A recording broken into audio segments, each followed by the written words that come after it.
টাকার বরাদ্দ বাড়ানো হয়েছে? কবে বাড়ানো হয়েছে? হ্যাঁ, মিড ডে মিলের যে টাকাটা ধরা ছিল সেই টাকাটাই তো খরচ হয়নি।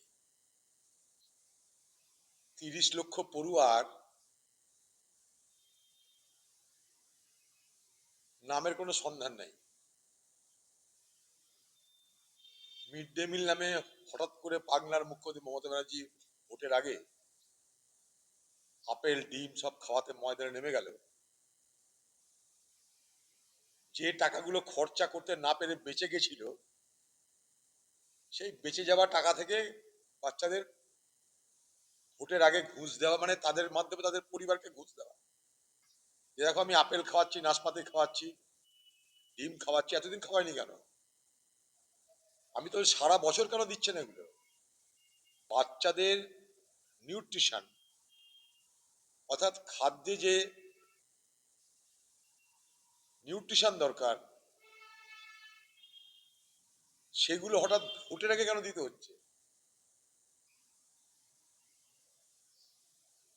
আরো 30 লক্ষ বাচ্চা কোথায় গেল? বাজেটে যাদের নামে বরাদ্দ হলো তারা কোথায়? বাজেটে যে সংখ্যাটা বরাদ্দ হলো সেই সংখ্যা কোথায় হারিয়ে হাওয়া হয়ে গেল? এই মিড ডে মিল নিয়ে কোভিডের সময় লক্ষ লক্ষ টন চাল গম খাবার লুট করেছে এই তৃণমূল, তার কোনো হিসাব দেয়নি। কোভিডের সময় শিশুদেরকে খাবার দেয়নি, সেই খাবার মেরে তৃণমূলের নেতারা খেয়েছে। আগে আমি বলেছিলাম তা তদন্ত করুন, এখনো জানতে পারবেন। মিড ডে মিলের খাবারের গুণাবলী কি জানা দরকার। গুণসম্পন্ন খাদ্য দেওয়া দরকার, বাচ্চাদের স্বাস্থ্যের জন্য স্বাস্থ্যসম্পন্ন খাদ্য দেওয়া দরকার, আমরা মানি, 100 বার দেওয়া দরকার।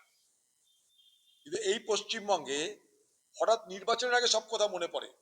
নির্বাচনের আগে মনে পড়ছে বেকারদের ভাতা দেওয়া দরকার, নির্বাচনের আগে মনে পড়ছে যে শিশুদের ভালো খাদ্য দেওয়া দরকার। কেন? 5টা বছর আগামী দিনে ভুলে থাকার জন্য? এই নাটক কেন হচ্ছে বাংলায় শিশুদের নিয়ে? তারা তো কিছু ভোটার নয়, তাদের খাবার নিয়ে নাটক কেন তৈরি হচ্ছে?